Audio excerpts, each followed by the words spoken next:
All right, we're going to take you out to the scene of breaking news in the middle of all of what we're covering today. There is a chase on surface streets. Gil Levis over the scene right now, News Chopper 4 Bravo. Gil, where are you? What do we have? Colleen, we're in South LA right now. We are eastbound Slauson, approaching the 110 freeway. The CHP went into pursuit about maybe 6 or 7 minutes ago. This white SUV out of Hollywood, the CHP got behind it and they made their way down the 110 freeway and exited here in South LA off of Martin Luther King and has been on surface streets. As we were approaching from a distance, we saw a passenger bail out as the vehicle turned into an alleyway. Now it looks like he's going to be southbound 110 freeway. That passenger bailed out, looked like he got injured as he fell to the ground as the car turned. The car kept going in that alleyway. Now we're on the southbound 110 freeway from Slauson. Speeds are picking up here. We've got moderate traffic right now. It's not backed up, but it is moderate traffic out here on the 110 freeway. Gil, do you have any idea of the want on this suspect at this time? You know, we haven't heard the want yet, although they were talking earlier of a white SUV matching this description that may have been involved in some looting. And again, this all started out of the Hollywood division, or out of the Hollywood area, I should say. So it may be that same vehicle. We're trying to get confirmation on that. He's exiting the freeway. We're going to lose him behind the fence here, but we'll keep an eye on it and keep listening to it, see which direction he goes. This is going to be exiting at Gage. And who is the lead authority on this one right now? Is it LAPD, CHP? That is, there he is, right there. I'm sorry, yeah, yeah, it is the California Highway Patrol is the lead agency. The LAPD was talking about it. Look at that move right through the traffic there. A little heavy on that traffic here. This is Florence, not Gage. It's Florence, and now he's going to be southbound on Broadway. So he's making some moves here, desperate to get away, hitting speeds pretty high on the freeway, and now on the surface streets, really taking off on that officer. And that is obviously a large SUV, and at those speeds, with the kind of weight that he's carrying, can do a lot of damage if he were to hit something or someone.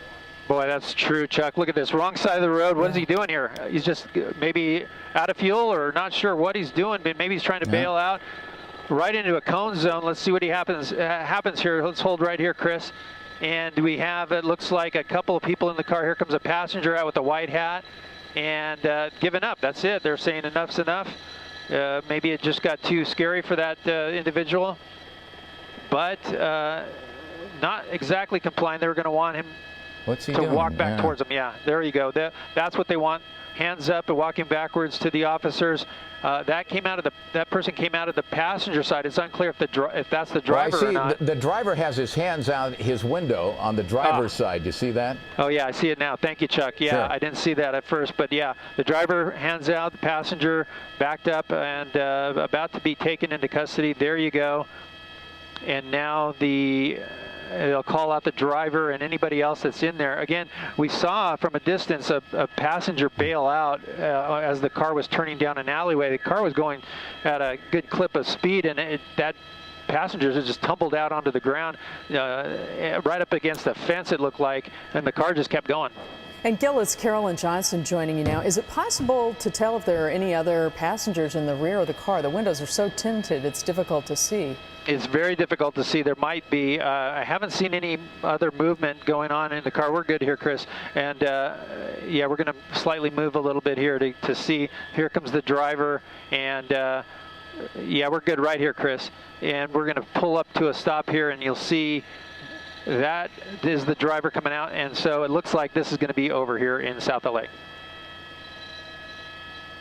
Okay, well, it looks like this one has come to a safe conclusion, and a rather rapid one as well. Thank you. Gil Levis in News Chopper. We got shot at because they got 3 young, unarmed black men in the alley. So we were peacefully protesting. We walked to the alley like, hey, what's going on? The officer said, we think they're looting, and then they started shooting into our fucking crowd. Nope. We were peacefully protesting. They apprehended 3